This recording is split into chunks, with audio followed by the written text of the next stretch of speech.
नमस्कार, आप देख रहे हैं 4 PM और मैं हूं आपके साथ निधि तिवारी। पीएम मोदी तीसरी बार प्रधानमंत्री पद की शपथ लेने के बाद से ही काफी परेशानियों का सामना कर रहे हैं। अजैविक पीएम मोदी के अपने ही लगातार उनकी दुखती रगों को कुरेद रहे हैं। पहले से ही पीएम मोदी अल्पमत में हैं और अब अपने दो सहयोगियों के साथ बैसाखी के सहारे सत्ता चला रहे हैं। विपक्ष मोदी जी की नीतियों को लेकर वैसे ही लगातार हमलावर है।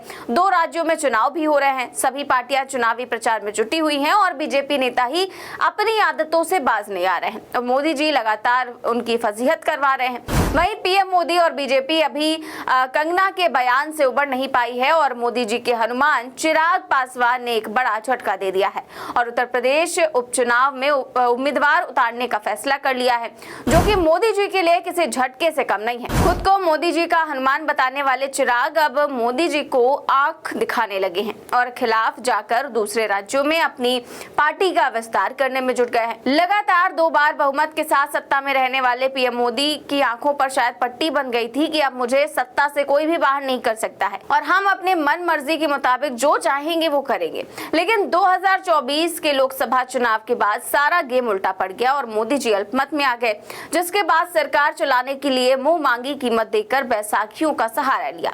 इसके बाद भी परेशानी कम नहीं हो रही है, परेशानी और भी ज्यादा बढ़ती जा रही है। कभी नीतीश कुमार तो कभी चंद्रबाबू नायडू मोदी जी को झटके पर झटका दे रहे हैं और अब मोदी जी के हनुमान भी कुछ ऐसी ही तैयारी कर रहे हैं। दरअसल बिहार की लोक जनशक्ति पार्टी रामविलास आने वाले दिनों में उत्तर प्रदेश में 10 सीटों पर होने वाले उपचुनाव लड़ने की तैयारी कर रही है। इसी कड़ी में केंद्रीय मंत्री चिराग पासवान ने उत्तर प्रदेश का दौरा किया और कौशाम्बी जिले में रैली को संबोधित किया। इस दौरान चिराग पासवान दलित वर्ग के साथ दूसरे वोटरों को साथ लाने की भी कोशिश कर रहे हैं।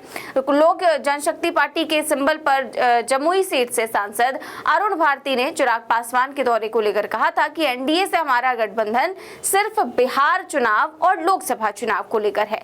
अन्य राज्यों में हमारा कोई समझौता एनडीए के साथ नहीं है और अब हमारा संगठन यहाँ विस्तार कर रहा है। कुछ लोग उत्तर प्रदेश में चुनाव लड़ना चाहते हैं, जिसकी हम तैयारी कर रहे हैं। और उन्होंने कहा कि जो लोग संविधान और आरक्षण को खतरे में बताने का दावा करते हैं, उनको चिराग पासवान मुंहतोड़ जवाब देने में सक्षम है। लोक जनशक्ति पार्टी के उत्तर प्रदेश में अब चुनाव लड़ने से एनडीए पर पड़ने वाले असर को लेकर यूपी सरकार में मंत्री और एनडीए के सहयोगी सुहेल देव भारतीय समाज पार्टी के राष्ट्रीय अध्यक्ष ओम प्रकाश राजभर ने कहा कि इसका एनडीए पर कोई असर नहीं पड़ने वाला है। बता दें कि ठीक इसी तरह से हरियाणा में भी वोटिंग से ठीक पहले बॉलीवुड अभिनेत्री कंगना रनौत के बयान से पूरे देश में हलचल मची हुई है। कंगना रनौत अक्सर ही अपने बयानों को लेकर सुर्खियों में बनी रहती है, फिर चाहे वो बॉलीवुड इंडस्ट्री को लेकर दिया गया उनका बयान हो या फिर 2014 के बाद आजादी मिलने का बयान। लेकिन जब से कंगना ने राजनीति में एंट्री की है और हिमाचल प्रदेश की मंडी लोकसभा सीट से भारतीय जनता पार्टी की सांसद बनी है, तब से भले ही कंगना रनौत के प्रोफाइल में परिवर्तन आ गया हो और अब वो सिर्फ बॉलीवुड अभिनेत्री ना रहकर भाजपा सांसद भी हो गई हूँ, लेकिन कंगना का अंदाज और उनके बयान अभी भी पहले की तरह ही हैं। यही कारण है कि अब कंगना के ये बयान उनके दल भारतीय जनता पार्टी के लिए काफी भारी पड़ जाते हैं। सबसे बड़ी बात यह है कि बीजेपी के समझाने के बाद भी कंगना समझने को तैयार नहीं है और वो अक्सर कुछ बोल जाती हैं जो कि सुर्खियों में आ जाता है और फिर विपक्ष को बैठे बिठाए एक मुद्दा मिल जाता है और मुश्किलों में पड़ जाती है भारतीय जनता पार्टी।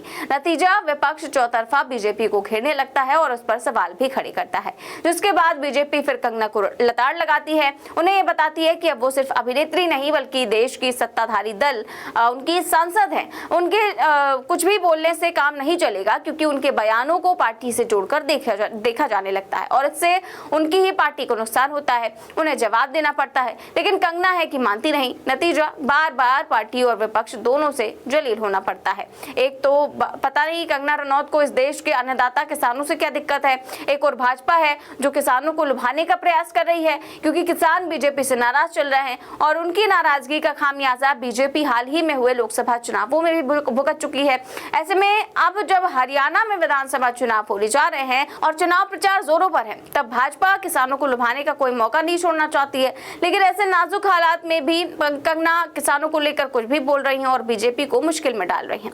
हरियाणा चुनाव के बीच कंगना रनौत द्वारा 3 कृषि कानूनों को लेकर जो बयान दिया जाना एक बार फिर बीजेपी बीजेपी के गले की फांस बन गया, क्योंकि वैसे ही हरियाणा में भाजपा इस बार पिछड़ती दिख रही है। और ऐसी परिस्थिति में जब बीजेपी खुद को हरियाणा में संभालने का प्रयास कर रही है, तब भाजपा सांसद कंगना रनौत का तीनों कृषि कानूनों को वापस फिर से लागू करने की बात कहने वाले बयान देकर विपक्ष को बैठे बिठाए एक मुद्दा दे दिया, जिसको लेकर न सिर्फ कांग्रेस और विपक्ष बल्कि एनडीए में बीजेपी के साथी भी कंगना रनौत और बीजेपी पर हमलावर हो गए। हालांकि मामले को बढ़ता देखकर भाजपा ने तुरंत ही कंगना रनौत के इस बयान से किनारा कर लिया और कह दिया कि ये उनका व्यक्तिगत विचार है, पार्टी इससे सहमत नहीं है।